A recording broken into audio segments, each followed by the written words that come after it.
Psychologists, have you ever been truly frightened by a patient? Tell us that story. Once, when I was in medical school, I was asked to see a patient in a psychiatric clinic in the emergency room. I walked in my short white coat and clipboard and asked the guy why he was there and what happened to him. He looked me straight in the eye. Foaming saliva flowed from the corner of his mouth, and a strange odor was in the air. The devil told me to kill you, and then myself. He was covered in sweat.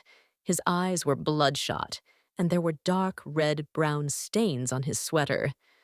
The door from the ward was behind him, and I wasn't sure if I could run to it before something bad happened to me. I don't know if he had a weapon on him. I was afraid to call loudly for help because we were in a remote, quiet corner of the building, and I felt like I would have to yell really loudly to get attention, and I didn't want to scare him. I stayed there with him for half an hour, trying to ask him as many questions as I could. And when he started to drift off to sleep, I slipped out quietly. I'm a psychotherapist, not a psychologist, if that makes any difference. At one time, I worked in a facility for children and adolescents with some pretty severe behavioral problems. Even when the patient was aggressive, I was usually able to de-escalate it, and I usually never felt threatened. In fact, most of the time during their seizures, it was their safety that I was concerned about. With one exception, I had a patient who was physically quite strong, and he had a tendency to have intense tantrums. He was behaving in extremely unsafe ways. He wanted to hurt his housemate.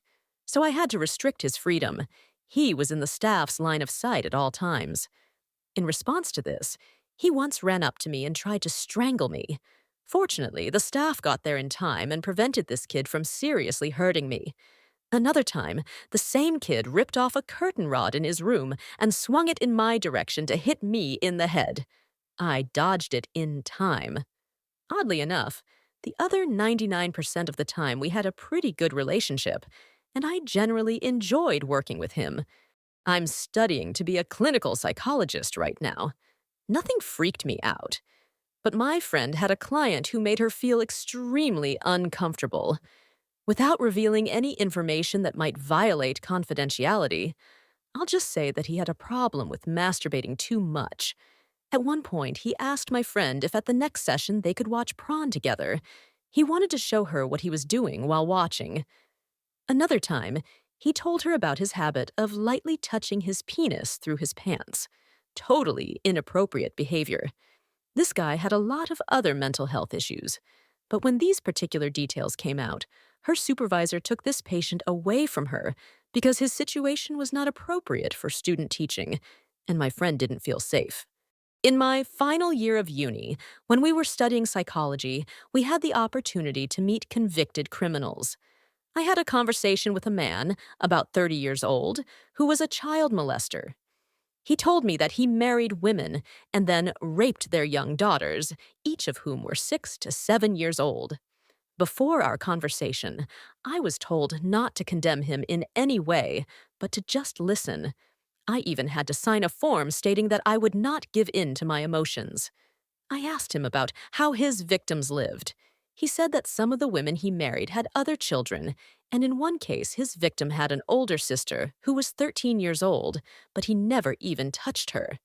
He dropped her off at school, drove her to practice, and to her friends' houses. He said he didn't look out for anyone at school or have a crush on anyone. While the older girl was away from home, he would return home and molest her 6-year-old sister. He said he wasn't really attracted to the preschool girls themselves, but to the dominance and power that comes with molesting them. He's in rehab now. The strange thing is that I didn't sense any pretense of remorse in his remorse. He just answered my questions very openly and expressed regret for what he had done, and I almost believed him. However, I also had a conversation in practice with a man who was convicted of producing and distributing CP. When he said that he was hurt by what he had done, I didn't believe him at all. His remorse sounded very vile and not sincere. Our professor warned me about manipulation, so it was easy to pick up on it with this dude. But with the previous one, he was either a flawless liar and manipulator, or he sincerely wanted to make amends. Some tinny stuff. I'm not a psychologist, but I witnessed a breakdown with my ex that scared the crap out of me. He had just started taking meds at the time, and they caused him to have a horrible reaction for some reason. Mostly, he was hallucinating, but sometimes he would pass out or do something he didn't remember afterward. He'd call me at 3 in the morning, screaming into the phone, and then not remember it at all. None of it. He had experienced hallucinations before, but with these medications, they became more and more dangerous.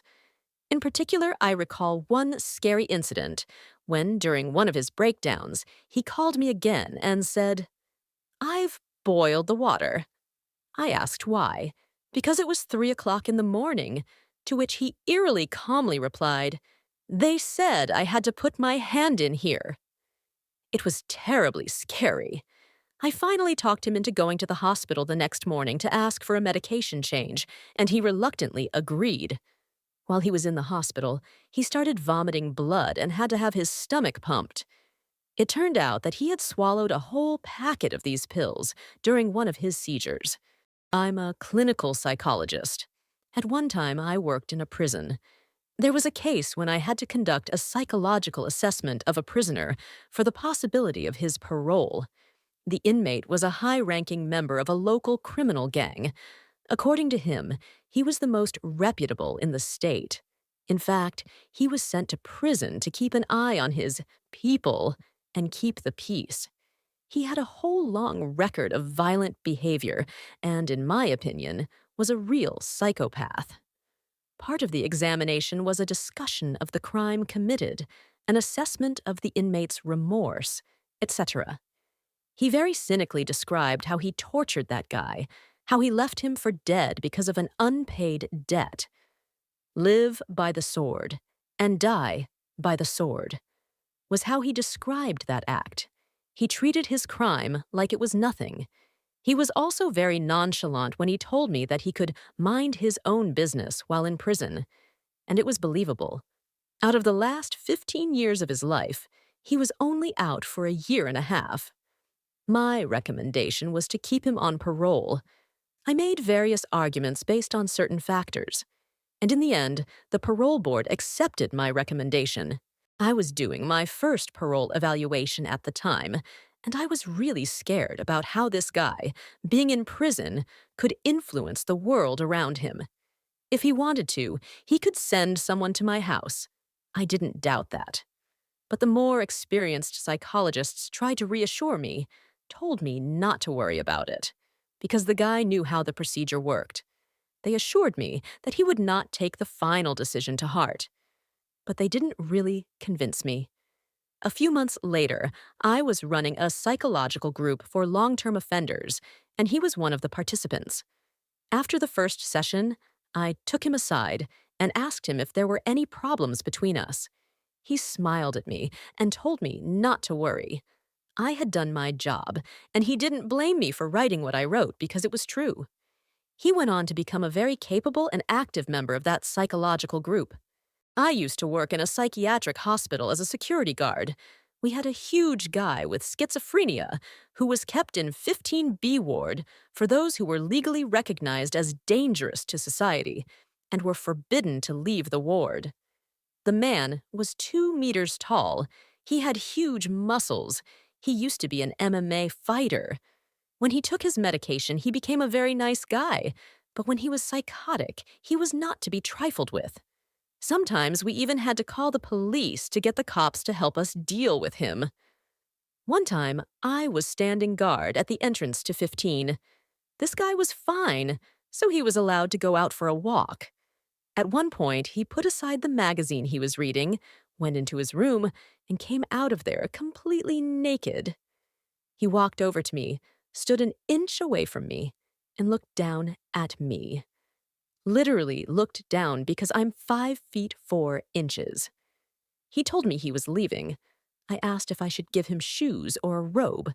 He said no, that he was leaving, and I should just step aside. That's what I did. Just stepped aside and let him leave. I followed him at a safe distance through the entire asylum. Absolutely everyone who saw him huddled against the wall or bolted. We got out into the parking lot and I called the police. I wasn't allowed to leave the area, so once he left the hospital grounds, all I could do was let the police know which way he'd gone, which was the center of a densely populated city. Not 15 minutes later, he came back, walked into the lobby of the ward, and called out to me. He needed shoes, not a robe, specifically shoes. I brought him shoes to keep him from getting rowdy, and he left again. A little while later, the cops brought him back and put him in a secure ward. However, once the patient is placed there, the cops are no longer authorized to do anything. Then all of our security, meaning me and about 5 other people, had to hold him down ourselves. The men told me to hold my leg, because I'm small, and legs are easier to hold. We went into the room, and I was the last one in. When he saw me, he started yelling that I was a traitor and a werewolf. We ended up holding him for 30 minutes until he calmed down. It was about 2 years later. I was no longer working in security or living in that city, but I went there for a concert. I jokingly told my friends that I was worried that I might meet someone from the asylum who had bad memories of me. So, I see this MMA fighter standing at the bar, chugging one shot after another. I tried to avoid seeing him in case he remembered the werewolf incident, but at some point, we randomly crossed paths in line at the bar, and I stood next to him. He lowered his gaze, looked me over from head to toe, and stared right into my eyes. Hard. I was sure he recognized me, but he'd probably been trying to figure out exactly how he knew me the whole time. Throughout the evening, I saw him stop his gaze on me now and then and look at me with a puzzled expression on his face. It was pretty scary.